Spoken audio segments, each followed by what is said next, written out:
So what is the importance of learning charcoal as a medium in art?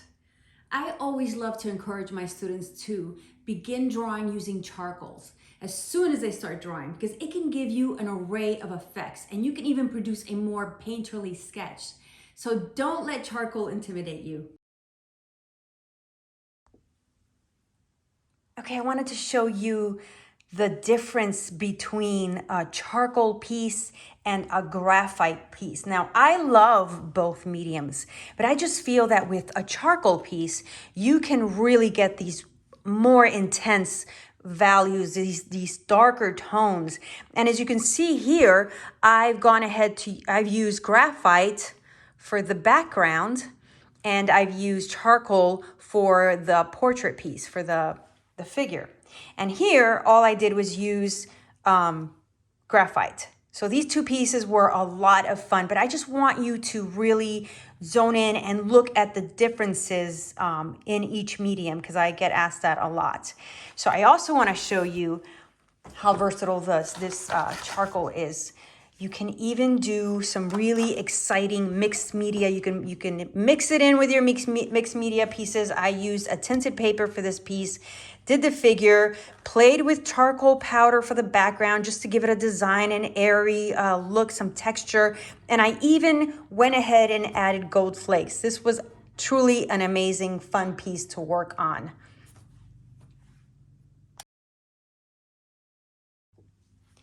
Okay, I want to talk a little bit more about tones, about value, and how that really changes up a piece and makes it really pop and come forward. Just having those different lights and darks. And the first thing I'm going to show you is how to create your own value scale. And this is a good thing to do when you are trying to get used to values and incorporating them into your drawing pieces. So I'm going to be using this charcoal paper. They come in an array of different colors. Let's see, I'm going to use this green piece, really pretty. All right. And I'm also going to be using these pencils. I have here, let me see, my white charcoal pencil. I have here my HB pencil, which is in between hard and soft. I'm going to be using my 2B pencil. Let's see here, which is a medium. Then I'm going to be moving on to 4 and then 6. And as I go up in numbers, it gets darker and softer. So that's going to help for when we do the value scale. Okay, I went ahead and created a box to start my value scale in using a ruler. I just basically traced the ruler. I used my HB pencil, which is in between hard and soft. And I started out and I just shaded the first part. And I'm just loosely letting the pencil do the work for me. Now, if you hold your pencil this way, this is a good tip. You're actually going to create more pressure. So I just want you to look at this shade in comparison to this shade. You just automatically put more pressure, so it's darker, right? You're not getting a consistent shade. So if you just sort of loosen your hand with that pencil and just sort of, instead of letting your fingers do the work, just sort of let your hand move up and down and let the pencil do all the work, right? I'm just basically using my elbow all the way to my hands. All right. So that is 2B. I'm going to move on. I'm sorry, that was HB. I'm going to move on to 2B. Now you're going to start seeing the value start changing. The tone is going to get a bit darker. Again, I'm just letting the pencil do the work for me. And this is good practice for shading in the beginning. You really start getting to know your, I'm trying to stay inside the box here. Get to know your materials. And this is the fun part. I mean, have fun with it, explore. You could see the differences. I'm gonna move on to the next pencil, which is 4B. And again, I'm just gonna let the pencil do the work for me. I gotta turn it around here. And as you can see, the value is starting to change, right? Creating a little value scale here. I'll show you what we're gonna do after we're done with this. All right, just like that. Then 6B, okay, same thing. Trying to let it all do the work for me. And you can even put a little bit more pressure on that just to really change it up. Get that darker value there. Now, I'm gonna go ahead and include my carbon pencil. And what this is, because it is in my kit, and people do ask me, where is it?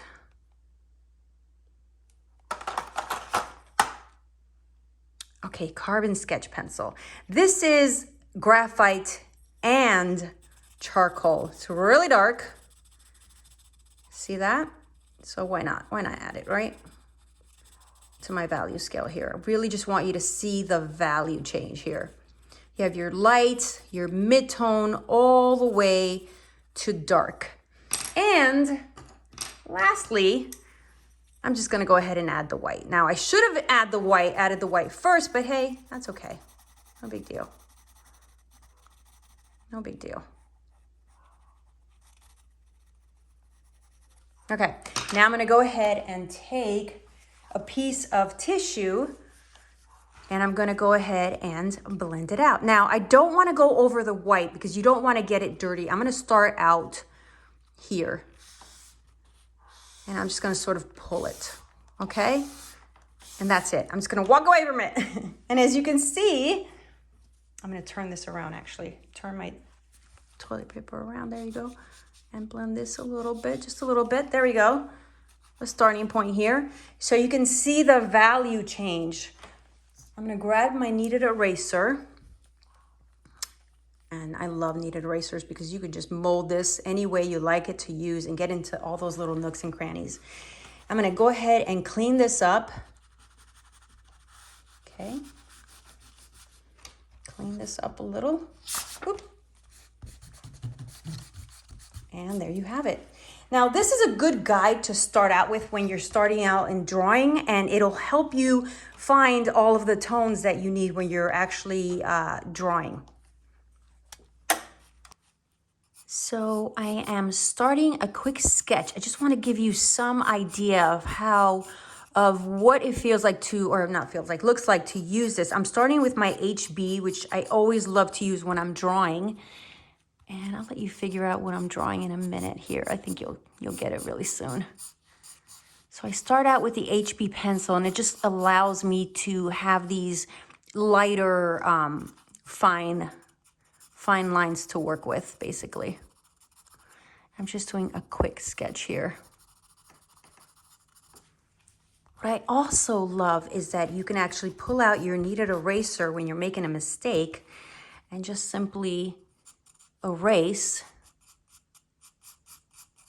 your mistake. Now, I'm not using any pressure. Again, I'm just letting the pencil, using the pencil lightly so that I don't have any problems erasing, because the darker you go, the more difficult it is to erase. Okay, I'm still using my HB, and I'm just sort of blocking out some areas with some mainly just shapes, not exactly drawing, but just sort of looking at shapes. Now, really quick. Oh, and by the way, actually I meant to ask, can you tell who it is yet? So there's cross hatching, which is really good in creating textures. And let me just show you that real quick. So basically, it's a great way to create all kinds of textures. And this is something that you see in many artists' work. Now, this artist used a lot of lines in his work, and you could see it in his studies and even in his paintings. And I love it because you can define certain areas by using darker values. I'll show you that in a moment. I'm still using my HB. Or you can choose to just stay with the light HB pencil. But I'm basically just doing this.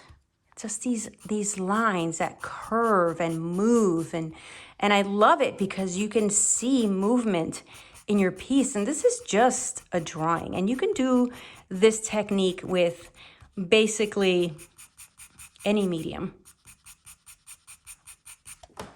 Are you still trying to figure out who it is? Or can you tell? So I love that I'm just using these suggestive marks to create this really fun movement. I'm not worried right now about the values just yet. I'm still just using my HB pencil and I'm having fun with it. And I'm just basically looking at the shapes and the direction of the lines. Just shapes, that's it. I'm not even thinking of this as a head. I'm basically thinking of this as shapes.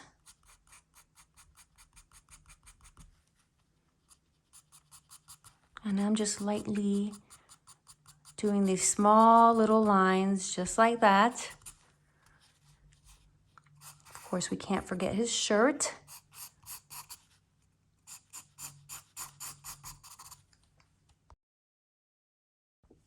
Okay, at this point, I'm going to start looking at the values and I'm looking for the midtones right now. So I'm using my 4B pencil and I'm just sort of looking at areas that I can bring those dark tones into just to switch it up, create some dimension, some movement in his hair. Anywhere I see that mid-tone, maybe in his ear, in his nose, define a couple of areas. You can see the values. I'm just sort of going back and forth and looking at that. And just little hints. And I'm not applying any pressure. Some shadow areas here.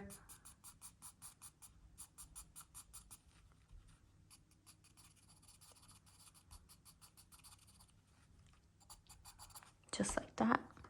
And I'm not going to be blending this or anything. This is how I'm doing the drawing. And I'm really liking the texture and the movement. See, or get some darks in here. His eyebrows.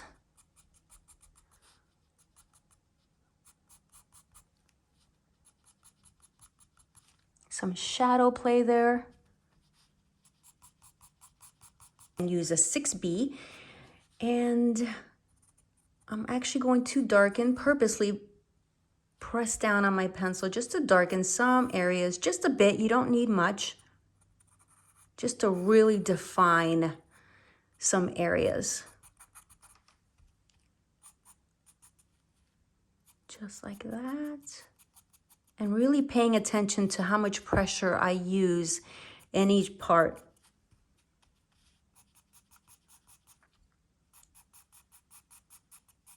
And switching up the direction of these lines. Bring his ear out a bit more.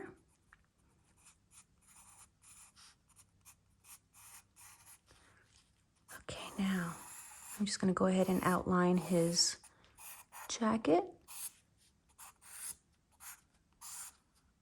to make that pop.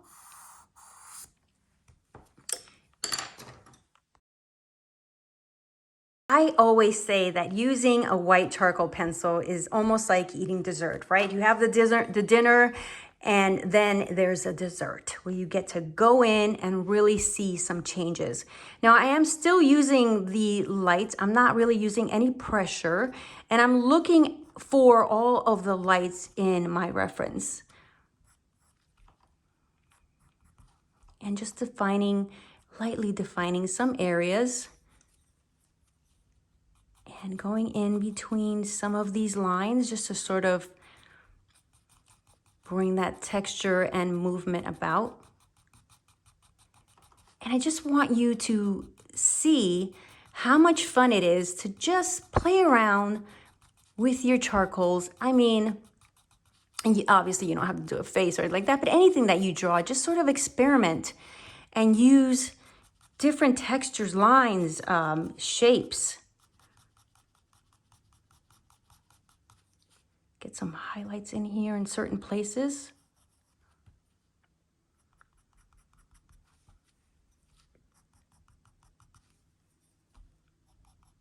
Just like that. Let's see, a little bit on his lips. And a little goes a very long way, right?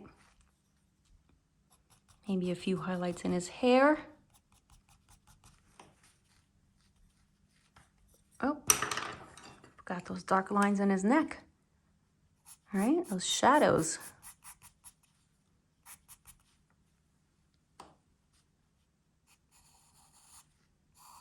All right, now I'm gonna go ahead and really make this piece pop. I'm using my white charcoal and I'm basically just doing the same thing. And the great thing about using this white charcoal is just those thick, expressive lines that you can get. Really make it pop. I'm just basically doing the same thing. And then, just for that added oomph, I'm gonna go ahead and outline just the tip. See how that just sort of makes it pop and it comes forward? I love that. If you wanna go really bold on some highlights, you can go ahead and add that. Okay, so if you haven't guessed it yet, it's Van Gogh. He inspires me so much, an impressionistic artist, and I think this is very loose, right? And his style was very loose. Now, I just want to go over really quick some of the mistakes artists make. Now, pressure. Pressure is so important. I know that I said it earlier, but when you're using your pencil, like I'm going to go ahead and use my 2B just on top right here.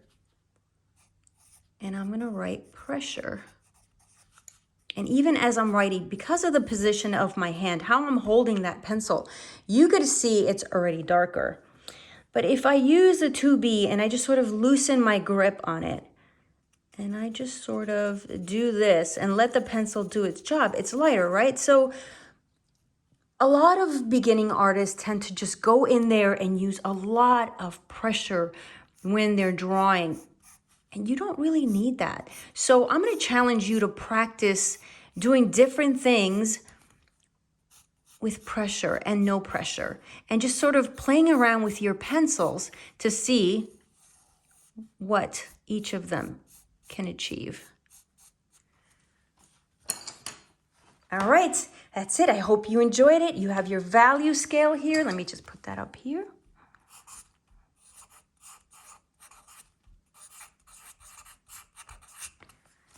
I showed you how to include the values in your piece. We got to learn a bit about cross-hatching and using lines and curves just to create movement and really cool effects. And you also learned how to use charcoal pencil and white charcoal, my favorite. These are the desserts, guys, right up there with pastel colors and color. I hope you had a lot of fun. Let me know if you have any questions. All right, guys, seriously. How many of you guessed that it was Van Gogh, right? Raise your hands, or better yet, comment below. And how much into it did you figure out that it was a sketch of Van Gogh, right? I love that artist. All right, guys, we learned a lot today. We learned about charcoals and how they're not really intimidating. They're fun, and you just jump in there or play with them and get to know them a little bit better, right? We learned about the value scale. You got to do that with me, about how to use white charcoal, highlights, how to do a cross-hatching, right? And how to use that to create movement and textures in your art piece, right? You also learn some tips about how to really control your pencil by adding pressure for lights and darks or not adding pressure to have more control, right? So let me know what you thought of this video. I'm gonna challenge you to go ahead and do a fun piece and post it below. And if you have any questions, as always, email me at margie@wanderlustcollective.art. And I can't wait to see your pieces.